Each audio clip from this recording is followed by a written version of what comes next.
Hello, hello. Happy New Year to everyone and welcome to Odds on Serie A. It's match day 19, our first Serie A show in 2024. The winter transfer season is officially open. Everyone knows that.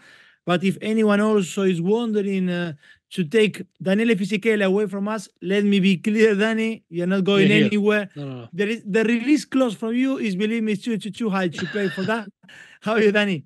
Hi, Leo. Thank you. Happy New Year, first of all, to you. Everyone who's watching, yes, transfers market is open already. Yeah. The first couple of signings in Serie A. And this weekend is going to be the Winter Champions is going to be declared. Completely fictitious titles. Doesn't give you any medal. Perhaps a psychological boost because in 19 out of the last 27 years, who won the Winter Champions also won the Scudetto. Inter and Juventus are fighting this year, not only for the Winter Champions, of course, but for the title at the end. So we are all set for the show. But before we get going, guys, do not forget to like, subscribe, and hit the notifications bell. Now, let's go.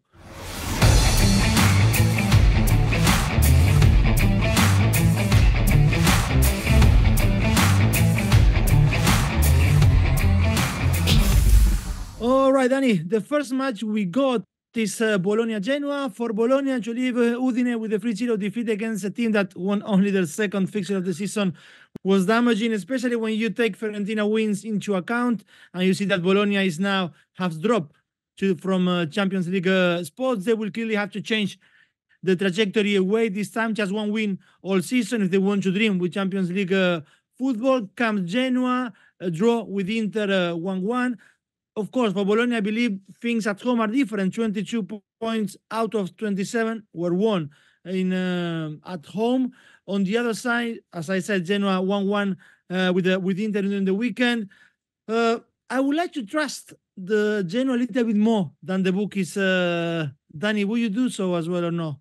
Because they got a habit of taking points out of top teams. They done it against Juve, against against Napoli, against Inter, Roma, and they are a very well organized, very fit team. Everyone knows what they're doing. Young, but at the same time, they got enough experience there and well coached by, of course, Gilardino. Deserved to earn a point against Inter. Goal by Dragosino has been talked to rumored, linked with Tottenham. It would be a good signing for them. 21-year-old, quick, can read the game well, good physique. Somebody obviously Postecoglou can work on, but for now he stays at Genoa. Yes, I think the odds for Bologna are way too high, but has to be said that was only the third defeat of the season. They lost by 3 goals margin for the first time since November 2022. Perhaps against Atalanta they overachieved. We talked about in the previous video. They missed a lot of chances, so sometimes they do return to the mean a little bit. But they won the last 5 home games by nil.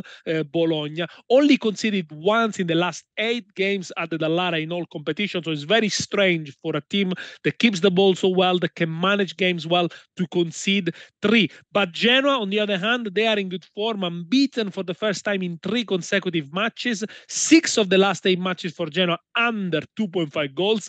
They do have problems scoring goals, although they came very close to score 2 against Inter. Only 1 clean sheet in the last 8 games, despite good performances by Martinez. He's a good goalkeeper that you should look up to if you know someone up and coming. Failed to score only against Lazio in Coppa Italia. Retegui should come back from the first minute. I think that's a boost for Gilardino. Gudmundsson and Retegui, they're a good partnership. Bologna only conceded 4 goals at home. Genoa 7 away defeats. I think Bologna to score first. It's a good bet here. 175 for the home side to take the lead, regardless of how the game might end. But I think Bologna, will bounce back. Absolutely. So, and then now we have Danny Inter Verona. It's quite curious, Danny, that Inter and Juve have mirrored each other at some point this season, no? Both losing to Sassuolo, both had draws with Bologna and Genoa. And to be honest, against Genoa, I had a feeling, Danny, that some of the Inter players were like particularly tired. The second half was especially wasn't good enough. Yes, Marko Arnautovic had his first Serie A goal with the Inter jersey, although Genoa were furious, no? Because I believe they thought that Jan Bisek had pushed Strutman in the build-up. Now with Verona, anyway, Verona out of relegation zone by goal difference. They should have no troubles, I believe. Verona side arriving after a home defeat with Salernitana, which still came as a shock. How do you see this one? Well, Inter, yes, mirror Juventus results. The only difference is that 0-0 in Bergamo, where Inter won 2-1, but Inter have scored 15 goals more than Juventus. Yeah, Inter got the best attack in Serie A, Juventus the 6th best attack, but there are no points of style of play. There are obviously points only for games won. Eventually, I think if you play in a certain way and you're far often reactive and you don't try to score the second goal after you take the lead, I think these things eventually catch up with you. But for now, the pressure is on Inter to win this game. And the good news for them is they get a couple of good players, important players back. First of all, Lautaro Martinez should be back after his groin injury. Probably also Di Marco, and that could be enough boost for an Inter side. They also made a new signing, Tejan Buchanan from Bruges, more technical than Dumfries, perhaps less athletic, a good replacement for the Dutch wingback when he's not available, of course, because Cuadrado is going to be out for 3 months at least, but we're not going to see him this week, but the next week at Monza. Now, Inter, I don't think they should be panicking yet, but it's true, I agree with you, some players, the likes of Mkhitaryan, Acerbi, Carlos Augusto, they did look tired. They also had the 120 minutes against Bologna played a couple of weeks ago when they got knocked out of the Coppa Italia. Now, Inter have scored first in 17 out of 18 games. They have a habit of scoring early at San Siro, and they play against a Verona side that missed a couple of good chances against Salernitana. They had no shot on targets, but there is a miss from Ngonj that is incredible. It was easier to put it in the net than to miss it, but that was only the second defeat in the last 6 games for a Verona side. They still got 5 more points in the table compared to last year, and I don't think this team is weaker than last season. Let's see what happens in the January transfer market. They've already sold Hien to Atalanta for 9 million, so they cashed in. They'll have to replace him. Next home games for Verona are very important. Empoli and Frosinone. They only score first away from home, though, in 1 out of 9 games. If they do concede the first goal, can they come back into the game? That's the big question. But because the odds for Inter and the Asian handicap even -2, I don't think it's good enough, really. I like the corners here. Inter have taken 39 corners in the last 4 home matches, so almost 10 corners a game. Let's go for Asian handicap corners. Inter's -3.5, 175. They will attack. They will create chances. They will have shooting opportunities. They will collect corners, and I think they will win the corner battles. I think they're going to win also the match there. 175 for Inter to have 4 corners or more than Verona. I like the Asian handicap corners, Andy, but also if anyone thinking of Inter starting, as you say, like maybe scoring first and early in the first half, Asian handicap -0.75 for Inter, starting on 1.80, which is a bit healthy for that. We can now then move, Daniel, to Frosinone against Monza. Frosinone against Monza. At least judging only by the head-to-head, I was having a look, Danny. I'm going to cross fingers to expect goals here. 19 goals scored between them in the last 4 encounters. Anyway, 3 of them in Serie B and 1 for Coppa Italia. So if anyone is taking that, goals over 2.5 is 1.93, although I personally wouldn't get carried away too much with that. For Frosinone, another defeat in Matchday 18, Danny. They're 4 in the last 5 games, and a hard one to take, this one, with Lazio, because they took the lead, yes, but then in 2 minutes, their hope evaporated completely. For Monza to have come from the Diego Maradona with a 0-0 against Napoli is quite decent, although they had a chance to win it, but they missed a penalty. Monza's only win away this season against Verona and Sassuolo, but the parity is definitely there in this match, and the odds are good either way. What's your take here? It's very difficult to judge this one because you got a team like Frosinone that keeps scoring, only failed to score 3 times against a team that they don't score enough goals. Frosinone, Monza, only 16 goals scored. 15 teams in Serie A have done better. No goals in the last 3 games for Monza. But going back to Frosinone, the problem is that despite their good attacking numbers, 7 goals of the season for Matthias Soulé, who's on loan from Juventus, Argentinian player, of course. They're +5 on the relegation zone, but they're winless in 5 games, Frosinone. And, not always you can outscore top teams. Sometimes you need to keep clean sheets, and they don't seem to be able to do that. Only 1 home clean sheet so far this season against Torino, and they got the highest percentage in Serie A of over 2.5 goals, 12 games. So that means they win by outscoring by 2-3 goals the opposition. I think is a very dangerous territory for a newly promoted side. Monza, the opposite, the lowest, over 2.5 goals, only 28% of games, 5 games like Empoli and Torino. Based on expected goals, though, Monza, they should have conceded 11 goals more. Di Gregorio has been outstanding again. These are dangerous numbers. You cannot keep living like that. Eventually, you're going to start losing 1-0, 1-0, 1-0, and out of a sudden, you are in the bottom 3. However, they missed also a lot of chances. You mentioned, of course, the penalty missed by Pessina. It was only the second 0-0 for Monza in 56 Serie A games. Frosinone, on the other hand, they are 4th best attack at home, 15 goals scored, same as Fiorentina. Very difficult to call. I like the home advantage here, and I go for Frosinone draw no bet, 194, which means if it's a draw, you get your money back. If Frosinone wins the game, you win 94, so you got a bit of a parachute there. Also, the Frosinone to score first in this game, also around averaging 2 on Oddspedia's website. From Frosinone Monza, Dani, we move on to Lecce Cagliari. The last few weeks, it seems that Lecce has exchanged draws for defeats. Yes. A second consecutive one after the 1-0 away to Atalanta, although these 2 defeats in a row have come away from home. However, Lecce's last 3 match dates at Via del Mare, I was having a look, have been quite good. Draws with Milan and Bologna, and a win against Frosinone. They are 13 in the table, 20 points, 6 points above Cagliari, who is in relegation zone. Matchday 18, they drew 0-0 with Empoli. On Tuesday, then another defeat, yes, Coppa Italia in this case, 4-1 against Milan. But I was reading the Claudio Ranieri's, what he said, Ranieri after the game. He was fuming. He spoke of a team that melted like snow in the sunshine, that the attitude he saw was not good enough, that some players did not take the chance he gave them, and they didn't try to make him or to prove Ranieri wrong about like not selecting them more often. So basically, Cagliari needs to react after all this. Whether they are capable or not, that's a different matter, but was quite furious, Ranieri. They lost against Milan under 21. I mean, purely 4 teenagers.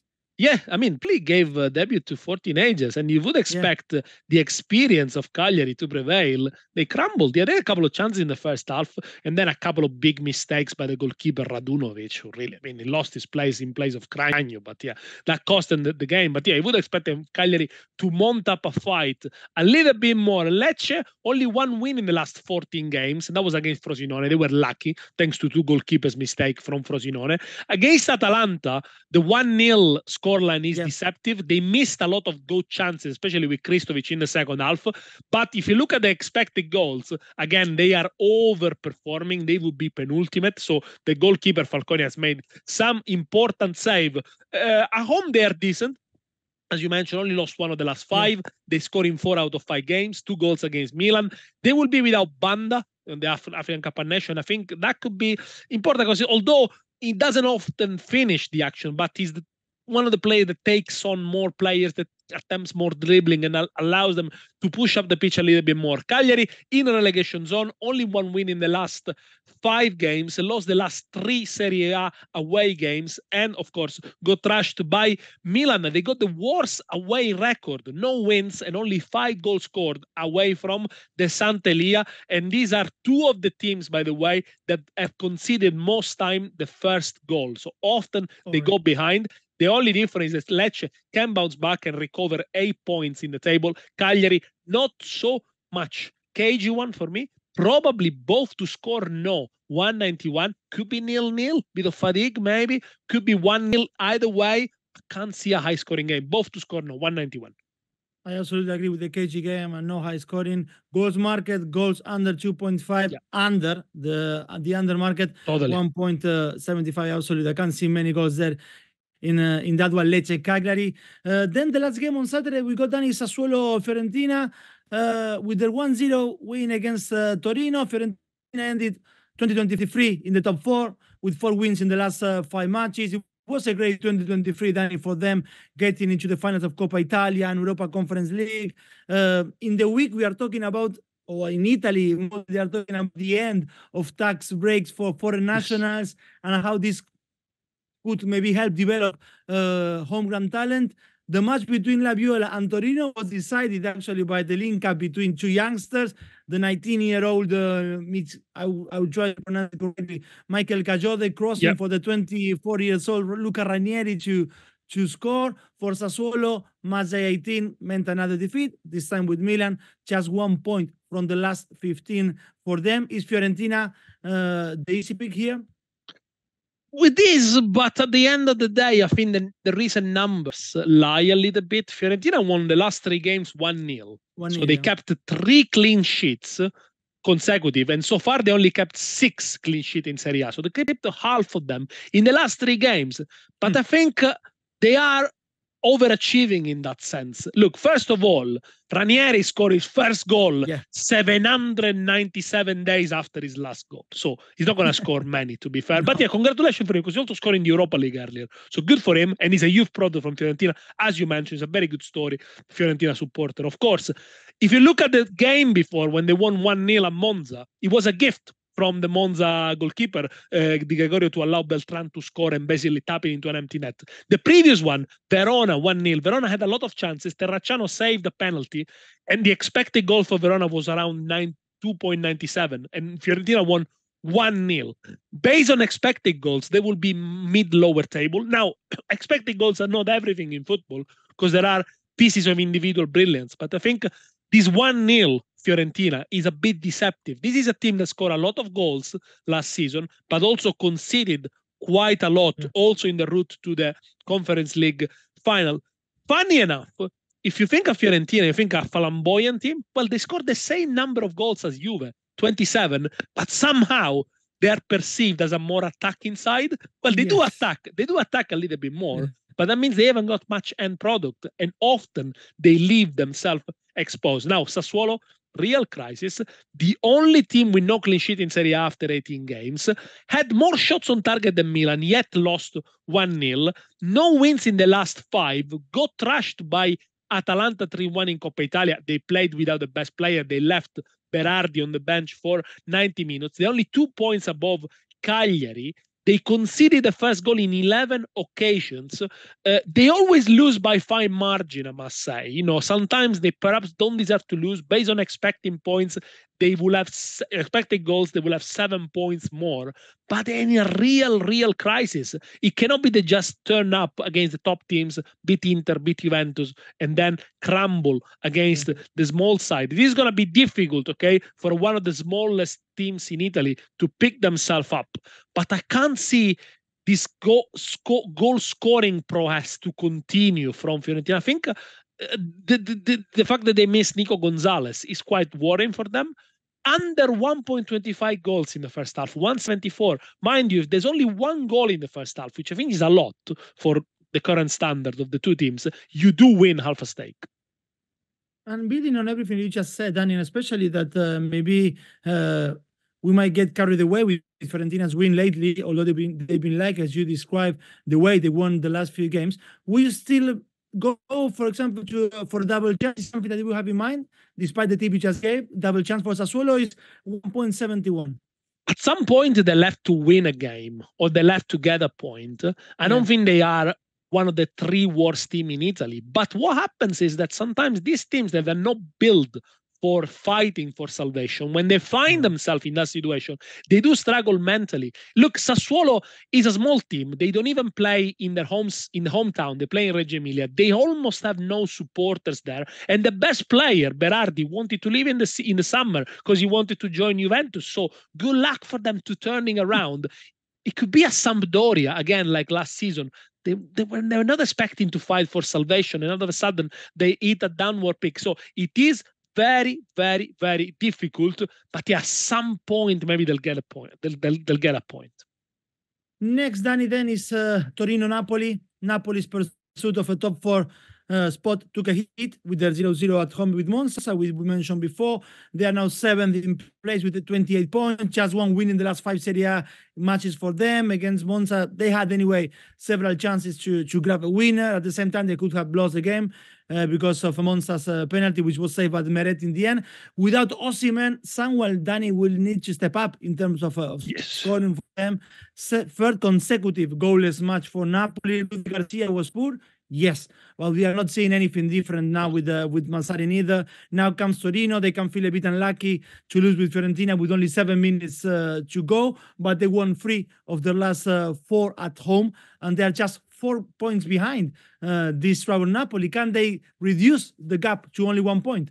Last season, when Napoli were celebrating the third Scudetto and Torino languished in 10th place, they were 37 points behind. Now they're only 4 points behind. Yeah. And by the way, Torino are only 1 point better off compared to last season. So it's not that Torino are doing great. It's the Napoli that got 9 points compared to last season at this stage. It's a disaster. It's been a disastrous season. And you think the saddest things of all is that you look at the team that we all loved last season and you think it's gone forever. He only took Spalletti away and he's gone. He's no longer there. And probably already we saw it from last week, Napoli started playing with a back 3, but that's normal because Mazzarri is much more comfortable with a 3-5-2 formation. So that makes them even less flamboyant. It makes them a little bit more rigid, a little bit more structured, because obviously you do play with Di Lorenzo as a center back, and the new wing back they just acquired from Salernitana, Mazzocchi, is going to be on the right hand side. He's a good player, I think he knows his role very well, but obviously it makes them a little bit more defensive minded, because you need to slot Kvaratskhelia outside of this left hand side position and put him in behind the striker. By the way, Osimhen is at the Africa Cup of Nations, so is Zambo Anguissa. Who's going to score the goals for them? They failed to score in 3 consecutive games. Napoli, saved by Meret last weekend, who also picked up an injury, so he's going to be out. It's going to be Gollini in goal. No Oliveira, no Nathan. De Laurentiis has promised new signings. Probably is going to be Samardzic as well. Elmas is gone to Leipzig. It's been a big overall. It's been a big disaster. You wouldn't think this team has won the league only 6 months ago. Has failed to score Napoli in 5 of the last 7 Serie A games, as many as in the previous 33 matches. This is one of the worst start of the season since the return in Serie A since 2007. Only 5 clean sheets for them. For Torino, third time they failed to score in the last 6 games. Second worst attack of Serie A with only 15 goals scored. Only Empoli have done worse. And in the summer, Torino have signed Duvan Zapata, only 4 goals. It doesn't quite work. Maybe the partnership where Sanabria is not there. And you think, well, maybe the home form is better for Torino. No, they only scored 9 goals, 1 per game, 6 goals conceded. I know Napoli are unbeaten, I think, in the last 11 games against Torino, but if there is a way you might want to back Torino, probably that is the time to back Torino for a low scoring win. I'm going to stay on the cautious side, under 2.5 goals, 176 for this game. And closer to that low scoring win, maybe for Torino. Torino first team to score, also 2.25 on Oddspedia. From Turin to Udine, Dani, for Udinese Lazio on Matchday 18. I think we missed one though, Leo. We missed Empoli Milan. We missed Empoli Milan. You might be absolutely true. Yes. We missed Empoli Milan, which is yes, we missed Empoli Milan. Yes. Let's go back to that. Let's go back to that one. Yeah, absolutely. Actually, Sunday matches, they start with Empoli Milan. There we go. Yes, and for the Rossoneri was Christian Pulisic to the rescue with Sassuolo. It was a very much deserved win. I think they had 2 disallowed goals even in the first half. We spoke last show of Stefano Pioli facing the possibility of being sacked, but in the end, They cemented the Winning. first place in the table. I saw the picture of or the video of the after the game of the Milan players gathering in the center circle after they won, trying to prove maybe the dressing room unity despite recent heights and lows. This week they also qualified to Coppa Italia quarterfinals with Fortituneche, we mentioned before, with that win against Cagliari 4-1. Everything is there for them maybe to start 2024 with good vibes against an Empoli side in relegation zone with only one win at home to show all season. Well, I think Milan have turned it around a little bit, won 4 of the last 6 after 4 winless games in Serie A. Pulisic has been a good signing, a good impact, 6 goals for him. As I mentioned, they played a lot of young players against Cagliari, and this is good from Pioli. He gave in debut to a lot of players. So within the emergency, within the injuries, they still manage to find some resources, some talent there, and is important for this team that has to be carried forward sometimes by the less experienced player. The issue with Milan is that as soon as they switch off a little bit, as soon as they try to control, they can't. They concede silly goals. They concede goals from set pieces. They conceded 16 goals away from home, and the last 2 they conceded in Salerno. Yes, it's because Milan were ahead and tried to control the ball, and they didn't. Away, they lost to Inter, they lost to Atalanta. Yes, only 3 teams have done worse compared to them in terms of away goals conceded. So they don't lose many games away from home, but they've drawn an awful lot. But now they face Empoli, the worst attack of Serie A, only 10 goals scored, but just a point away from the relegation zone. That's in itself, I think, is a little miracle to score so little and still be in with a chance. Worse home attack, only 5 goals scored. They don't have a clinical goal scorer. The Caputo's best day have gone. Cambiaghi doesn't score enough. Cancellieri doesn't score enough. The best player is Baldanzi, Italy under 21, but he's been injured and he's not been in the squad a lot. They failed to score in 11 times. Empoli, no goals in the last 3, and they never won when they conceded a goal. So they only win when they keep the other team to nil. Can they keep the other team to nil, Milan, in this case? No. So I think Milan, it's plain and simple, are going to win this one. And I think the odds are very, very good. 172 for a Rossoneri win at the Castellani. Absolutely. They are very good for a Milan win. And Danny, I was just surprised because of the goal scoring record, so poor, of Empoli, that Milan to win 2-0 is averaging odds of 3, which was quite high for against a team like Empoli. Because we go back to the numbers, 16 goals conceded away from home, and of course the bookies look at 2 goals conceded against Salernitana when they were bottom of the table. But Salernitana at home, the record is better, is stronger. So yes, I think here there is an opportunity for you to bet and to make some money on this Milan win 2-0, Milan Asian handicap -1. I think these are all good bets. Yeah, I think you should trust them.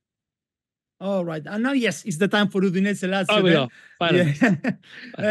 On Matchday 18, Danny, we spoke of how Lazio were going to deal with to cope without Luis Alberto, Ciro Immobile, Alessio Romagnoli was also out, and the answer until Mathias Soulé scored for Frosinone was not good. But then 2 players especially step up and turn the game around in 2 minutes. Valentin Castellanos and the Danish Isaksen, they both scored and assisted on the night. They are 6 points behind Champions League places, and although they are still favorites to win in Udine, we should not overlook maybe the 3-0 win that Udinese produced against Bologna. It was just their second win of season, yes, but they were the better team on the night against Bologna. Martin Pachero was outstanding. Yeah. I was so upset that looking at not just his goal, but the game he produced at Boca let him go. A midfielder who can score. Why are we going to let him go anyway? Now he left Boca, playing for Udinese. The win lifted Udinese 3 points above the relegation zone. Will you trust them a little bit more now after match 18 or not too much?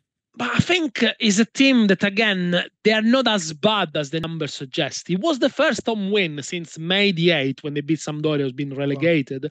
But they become stronger, Udinese, at counter-attacking. I think they understood they can't keep the ball, they can't dominate the ball. They haven't got enough technical players to do that sort of play. But it's better if they do play on the counter-attack. We look up front, holding the ball and then helping the runs of Pereira, Pajero, the same Samardzis as well. They got good wing backs that can attack the space. And I think, yes, probably they've understood that's the better way to play. 7 Serie A goal for Luca in his debut season, so not too bad for the young striker. Both their wins this season have been 2-0 against Milan and Bologna, but based on expected goals, Udinese will be above Torino and Fiorentina. The problem is that they haven't been able to convert the many chances they created, especially early in the season, and of course, missing Beto, missing Deulofeu has affected. By the way, they changed the goalkeeper after numerous mistakes from Silvestri. Okoye, a 23-year-old former Watford goalkeeper, has been given a start by Cioffi. Let's see if he keeps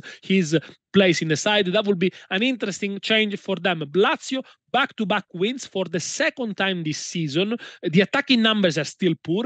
11th attack of Serie A. In terms of shots, 12 teams do better than them. Udinese have taken more shots than them. Lazio perhaps a little bit unlucky. Hit the woodwork 10 times. Still concede goals. They don't keep many clean sheets. Difficult to trust them to go away and keep a clean sheet. Only won 3 games when they conceded. So when they concede a goal, Lazio, they don't have the numbers really to outscore the others. Both to score here, 198. I think this could be a crazy one. This could be an over 3.5 goals for me. But yeah, both to score 198 for this game. And then now the one before the last is Salernitana Juventus, a good and deserved win for Juve against Roma, I believe. It was their 5th 1-0 win of the season. Yeah. They have only scored 2 goals in a match 4 times since October.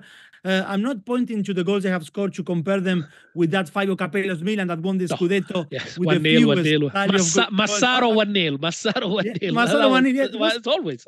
But it's still, even when I read the numbers, it's amazing. 30, if I'm not wrong, 36 goals in 34 games. Of course, they used to play less games on that time. Because in the end, the most important note with Juve, and you mentioned last show, is they just conceded 11 times in 18 games. If anything, is defense solidity what is going to help them the most this season. But against Salernitana now, would you expect Juventus to go a little bit wilder? Will you go straight away to the Asian handicap market minus for Juve? What's the take? I think if Juventus goes up 1-0, they win. That's simple as that. And Salernitana never scored the first goal in 9 games at home this season. And I think that tells you everything. Juventus against Roma, once again, they executed the game plan to perfection.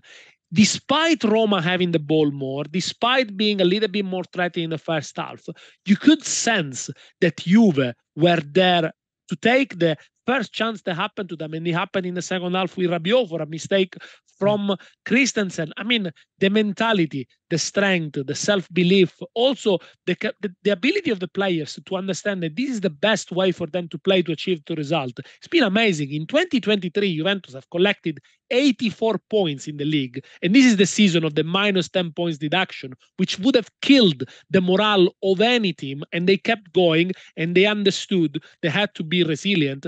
And also credit to Allegri for using the young players well, the likes of Beranechea, the likes of Nicolussi Caviglia, and now lately Ildiz, the 18-year-old Turkish international, which started 2 games consecutive up front in place of Chiesa. Chiesa was injured and came in the second half, but gives them a little bit more control up front, where Chiesa is very direct, and sometimes if he's not helped by the midfield players, they tend to lose the ball, whereas Ildiz is more technical in the sense, perhaps his finishing is not as good as Chiesa, so credit to Allegri for doing that. Second best defense of Serie A for Juventus, 5 away clean sheets, and when it comes to Salernitana, first clean sheet of the campaign, 2 wins in the last 6 games.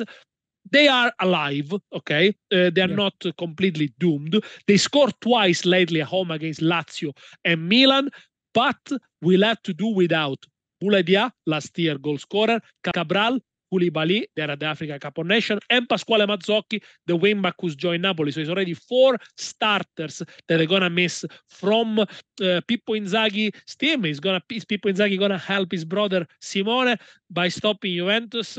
I don't think so. I think Juve are going to win this one. And, they mirror Inter results. Inter won 4-0 here. Juve probably going to win 1-0. I'm going to go Asian handicap -1 for Juve, 188. I like it, but if it's a 1-0 win, you get your money back. And Juve to win 2-0, 2.3 also not Easy. bad at all for Juve. Last fixture, Danny, is on Matchday 19 is Roma-Atalanta. Yes. They started well, yes, against Juve. If I don't remember wrong, Cristante and Dybala came close to score in that first half, but the poor reality of Roma away from the Olimpico doesn't seem to stop. Sorry. The good news for them is that no matter how bad they are on the road, Champions League places are only 5 points above them. At home, of course, the story is completely different. 6 wins in the last 7 for them. This is a crucial one because Atalanta sits 1 point above them with 29 points after the 1-0 win against Lecce. Last head-to-head in the Olimpico, Atalanta took the 3 points with the 1-0 win. Yesterday, Roma won in the Coppa Italia 2-1 against Cremonese, scoring again late. Paulo Dybala from the penalty spot. Lukaku scoring the equalizer. How do you see this one, Danny? Well, Roma away from home, here we go again. They puff, they try. But then at the end of the day, they just conceded the first mistake. And after that, they could have played 2 hours without scoring against Juventus, or maybe even 2 days, because they really crashed into the wall. They didn't seem tactically very smart. The only tactic was trying to throw the ball to Lukaku and Dybala and hope for them to do something. They ended up the game with 4 strikers on the pitch, but couldn't score. However, at home is completely different. They only lost 1 home game so far this season, 2-1 to Milan, because the second best domestic attack. Score in the last 23 home games in all competitions, stretching back to last season. And of course, at home, they are galvanized, no matter who they play against. But their record against top sides is really poor under Mourinho. They only won 7 of the last 17 games against top 7 opposition. Now, is Atalanta top opposition? Well, I think he must be considered top opposition, considering how well they're doing in Europe. But Atalanta are going to be without their main man, Ademola Lookman, already 7 goals this season, is with Nigeria at the AFCON. They lost 5 away games, Atalanta, this season, goal difference -1, 1 in Coppa Italia, thanks also to the goals from the Cateler, 6 goals. Last season with Milan, 0 goals, 1 assist, so doing much better.